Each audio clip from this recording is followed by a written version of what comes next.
Welcome back, you guys. Very interesting build ahead of us tonight. We've got a G29 10mm gear build that we're going to be doing. A lot of intricate work on this. I want to take you guys through that. I want to just kind of give you a better understanding of what machine is doing what work and kind of what the overall goal is here. We also have a couple of different pieces to this puzzle that we don't typically do. So I want to take you guys through that. I want to talk about that just a little bit here. So first and foremost, let's just talk about the parts that we have as a whole. We've got a slide, we've got a barrel, we have a rear cap that we're going to be fitting to this. And then of course, we've got some small stuff. We've got a whole bag of parts. We're going to talk about this here in a moment. And of course, one of the things that you're not seeing here is that we actually don't have a frame, but at the end of the video, we will have a frame. So the customer ended up sourcing the gear pattern out on his lower to someone else, a different vendor. I don't even know who it is. Once that's done, we will be doing all of the coloring in-house here. So I don't know what that means as far as how that pattern's really gonna look, how's it really gonna play. Every different company seems to just kind of have their own flair of how they do things and how they build things. So I don't know if it's gonna be a large gear set pattern, if it's gonna be specific gears, I really don't know. So I'm only going to kind of take you guys through the process of what we're going to be doing, and then of course at the end we are going to have a full pistol here at the end. So we're going to see how that plays out. Let's talk about the slide. We're going to move these parts out of the way, and then we're going to kind of navigate our way back to them. So one of the things that we want to do on this G29 is we want to add some front serrations, which is very similar to the rear serrations. So we're going to add some front serrations here. We're gonna have to clean up the text because we want it to be a really clean looking slide and a really clean looking build overall. That's gonna kind of give us a big window of opportunity here in the center. So we're gonna see gear here in the center. We're gonna see serrations here, okay? That's all gonna get cleaned up, so that's gonna go away. On this side, we're gonna end up saving the serial number. We're gonna end up doing a shave down here. So we're gonna see some gear in through here, a little bit of gear in through here, and then of course we're gonna have serrations up in this zone as well, matching the rear. So rear is gonna be moved to the front. So that's gonna be an interesting build overall. On the sides, I think it's gonna come out really, really cool. On the top rear, we're gonna end up doing the optic cut in front of the rear dovetail. We're gonna keep the rear dovetail in place. We're gonna be fitting this to the slide. So this guy's gonna go something along that line. We're going to end up making sure that everything fits like it's supposed to, and we're also going to be doing a gear pattern on the top of this cover here. Okay, so we're going to see some gear here. This is going to be, be able to be on or off the slide, match the slide if we're not using an optic. So that's going to kind of be the back game plan here. Right up in this zone, we have an interesting pattern that we're going to be doing, and we want to be able to add the G29 Gen 4 back to the slide. So we're going to end up doing some logo and some text work right in here. Now this is where the cap's going to be. So cap's going to be here. That's going to kind of leave us from here to here, where we're going to end up doing some text over there. So we're going to see how that plays out. On the top zone, we're going to end up doing the gear pattern. Of course, we're going to leave a nice amount of room where the iron sight is so the gear isn't underneath it. We're going to kind of work around that. And we are going to be cutting holes through the top of the slide to be able to see some of the barrel, because we are going to be doing barrel work. So we're going to be having some gears up here. We're going to have some holes on that. Very interesting overall. I think it's a pretty good mix. So that's going to kind of take place for all the work of the slide. Now, of course, we are going to do some coloring on the slide as well. So let's kind of move on to some of the other parts that we have here. We kind of already discussed the cap and the slide. Let's talk about the barrel. So the barrel itself is a KKN barrel. We have some engraving on the top of the barrel. We have some engraving on what would be the ejection side. So we're going to end up doing our little gear pattern all the way around on this portion of the barrel. This is then going to get sent out with all of the other metal parts. So we've got a bunch of stuff. I'm not going to open this up for you guys, but maybe we'll do a review on it when it comes back. I mean, we've got a spring, we've got a comp, we've got everything from a firing pin, all the small control parts that you're going to find in your lower, which is going to be like your slide stop. We've got some buttons, we've got some rear caps for the back plate on the top of the slide. We've got a plunger. Of course, we have all the pins. We've got the takedown, or we've got the slide takedown lever here. There's a lot of small pieces in here. So this is all going to go out and end up getting gold coated with the barrel. So the idea here is that we're going to end up going with, obviously, the gear pattern as we had discussed. We're going to end up going with the black and burnt bronze on the slide and the frame, and of course the rear cap. All the other parts, all your little hand high wear parts, those are going to all end up being gold. So overall, really, really interesting. We've got a lot of pieces to this puzzle. We really need to take our time. And then last but not least, we have a frame that's going to be shipped to us. We're going to end up kind of blending the whole pattern together as far as the coating goes. I don't have any control over what that pattern looks like, and once again, as we had already stated, I don't know who's doing the work, and I don't even know what it looks like. So until it is in hand, I really don't know how well it's going to match and what we're going to get there. So we're just going to kind of have to work through that one as it plays out. So first and foremost, what we're going to do is we're going to get over to the Tormach. What we're going to do is we're going to end up cutting this for the optic. Internally here, I'm going to make sure the plate fits, everything goes as it's supposed to in case there's any additional work that needs to be done there, because we didn't create the plate. I don't know where it came from. There's no markings on it. So we're going to do our best with that. We're going to shave those sides down to remove that text. We're also going to do the front serrations and do a text cleanup. And then, of course, on this side, shave. We're going to leave this guy alone, and then serrations. So that's kind of going to complete the slide work for the CNC portion of this. Then we're going to navigate over to the laser and start most likely on the barrel, trying to get this slide all kind of together. And then we're going to kind of just be sitting on our hands waiting for parts to come back, waiting for frame to arrive. So that's kind of where we are. I'm going to just kind of give you guys the rundown as we kind of go through those things. So you guys are going to get to see all that work. Of course, if there's something in the middle there that stands out to me, or some kind of a problematic thing, or maybe a different direction we ended up taking, you guys will be the first to know. And then hopefully we'll come back after all that work's been performed, and we'll just see exactly how it comes out in the end, with all these pieces kind of put back together into completing that puzzle. So guys, let's get to work and see what we come up with.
All right, guys, let's take a look and see exactly how this came out in the end. I first want to warn you that this is not a complete project. So I want to just kind of give you the warning, and then we're going to go through it. So the deal behind this is that, as we stated at the beginning of the video, we had some pieces that were being sourced out from another vendor, which happened to be the frame, and there's a little grip extension. That was a piece of the puzzle that we were not doing. And then, of course, there was actually a bag of parts and a barrel that was sent out for a hard coating, and those also have not come back quite yet. So it ends up being one of those deals where we thought it would be best to deliver the firearm back to the customer. This happens to be from our dealer to their dealer, kind of one of those kind of transactions. And we're doing that because with everything that's going on right now across the country, a lot of shops are running some sort of skeleton crew, or they're not open at all. They're being forced to be closed. So instead of having this for a long duration of time, it seemed most logical to ship back to the other FFL and end up just getting this back to the customer. Hopefully, before this video comes out, there's no guarantees, but hopefully I'll have some pictures that I will include in the video that shows a completed product, because I don't have all of them here. So my portion of the video isn't going to have that in it all the way to the end of this video, but hopefully we will be able to include some pictures. So let's kind of talk about the CNC work. We'll jump into the laser work. There was an absolute ton of content in this build. Super big change across the appearance, across the design, from what we started with being that factory 29 to where we are now. So let's just kind of jump into that. Left the rear dovetail, cut the rear zone for the cover plate, which we'll get to here in a moment. We ended up shaving those sides. Between the serrations, of course, we created the serration, so that was an interesting piece there. So we created this, shaved the side in the middle. Of course, then what that ended up coming out being is off to laser work. So that's kind of what we ended up doing there. So let's kind of go over the laser work here a little bit. We ended up doing the sides between the serrations, real deep, nice, intricate base pattern, gears locking, actual teeth in between teeth, things like that. You guys will be able to see that much better in the pictures than you probably are in here. That's one of the reasons why we started adding more and more pictures to these builds. We ended up matching this side over here. We kept the serial number on the slide, so we did a little zone here, then a little zone here.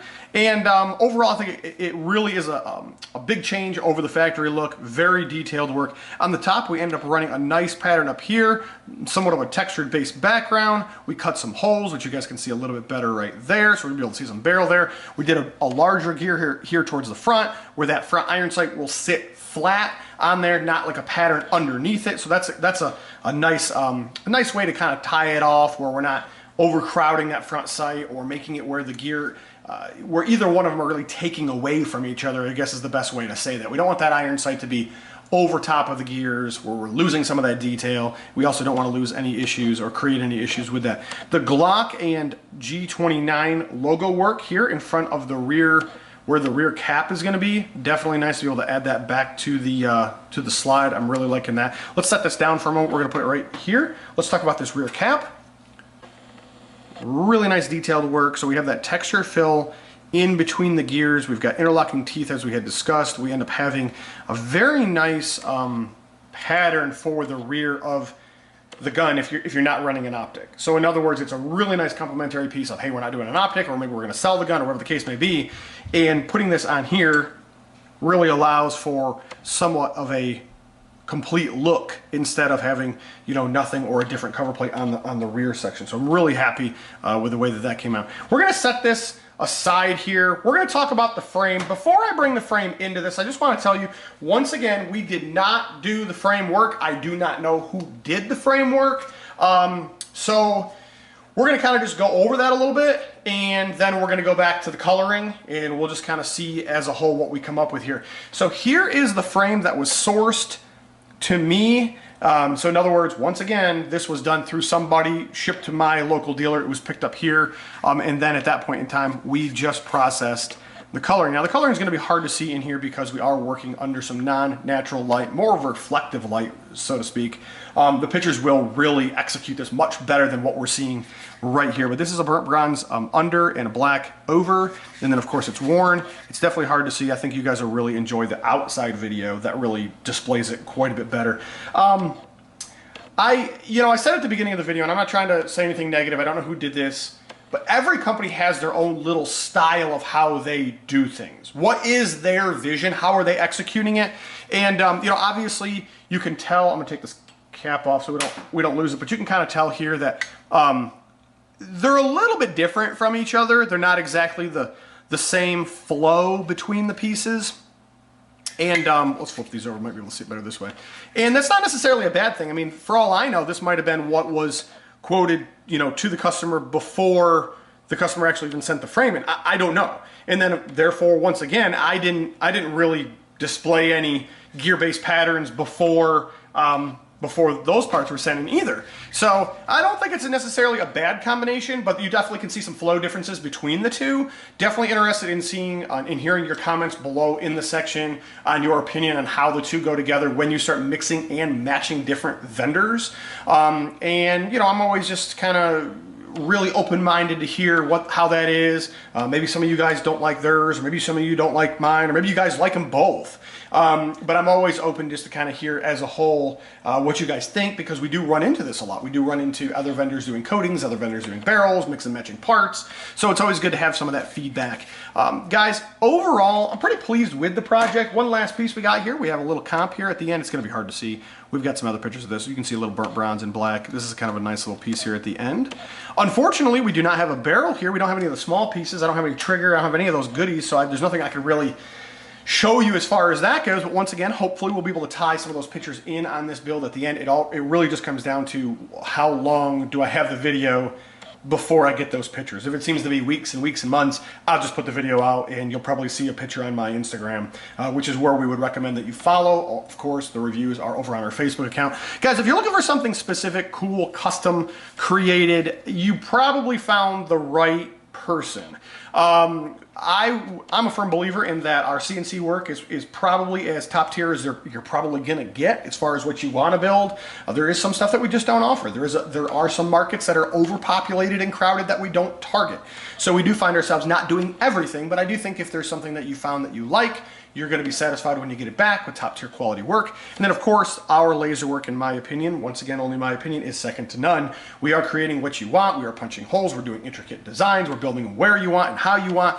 I just don't know if you're getting that anywhere else to this degree at this level with the combination of CNC work. I know there's some awesome laser people out there, some super good people that do CNC work, but rarely do you find the two people in the same body under the same roof in the same company. And for me, here I am, it's one guy. So it's easy when you want to have something flow very smooth like through a pattern, because I'm the guy doing both pieces. It's not a handoff, oh hey, that didn't work, or hey, it's not going to align with the CNC, and before you know it, you kind of get a butchered pattern. We don't really see that because I'm the guy that has to make both pieces flow accordingly, and in the end, we get just a beautiful masterpiece of work. Definitely recommend that you subscribe if you have not done so already. We have an absolute ton of followers, ton of videos, ton of created builds.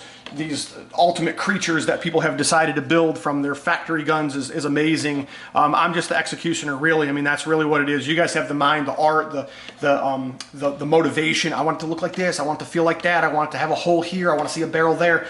And really, I'm just the executioner to that. And for that, I'm thankful for you guys that follow along, give that input, and just keep us moving. You know, that's really what it comes down to, especially in tough times like we have right now. So guys, if you happen to need anything, there is a contacts tab on the webpage. We do recommend that you reach out to us by that means, because we do process orders by email. We can always quote you out through a phone, through Facebook, through Instagram, but we do process orders by email. So it is pretty much where you're going to end up coming to in the end. When you're ready to process an order, you're going to be back into email. We would recommend starting there. It's a little bit easier to get the work flowing. Guys, let's talk about this coating a little bit more, as we kind of skipped it a little bit here. Super nice, burnt bronze, black wear. I'm really liking the way that it came out. We did talk a little bit about it on the frame, but I think we kind of skipped it on the slide. Overall, I know you guys have been eyeballing this thing for the last couple of minutes, and it's very advanced work for what it is, all the way from the cut work to the laser work to punching holes to the coloring. We didn't skip any aspect of highest quality per piece of this puzzle. Unfortunately, it's not a complete puzzle, so I can't show you the whole thing, but I think you guys are very happy with the pieces that you're seeing here, and hopefully we'll be able to give you a full picture once that's turned over to us. Guys, if you need anything, let me know, and just continue watching.